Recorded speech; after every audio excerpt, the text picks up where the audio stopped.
Hey guys, what's up? In this video, I'm gonna show you how to create Xiaomi account in Redmi Note 13. So for creating the account, all you guys have to do just go to settings and then scroll so that we have option of Xiaomi account here.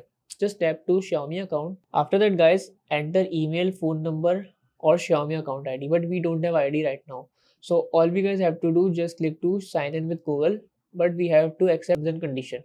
Now click to sign in with Google and tap to Gmail account and that's it. See, this is how easily we can connect or create a Xiaomi account in Redmi Note 13 device. So just set the country or region here, click I agree and then click to create a new account. So that's how we can create account in Xiaomi Redmi Note 13 device. After that guys, just customize it of if you guys want to set the name, account ID, you can change it. We can also set the gender from here. So that's it about the video. If this video helped you guys, kindly like the video and follow us for more tips and tricks. See you guys in the next video. Take care.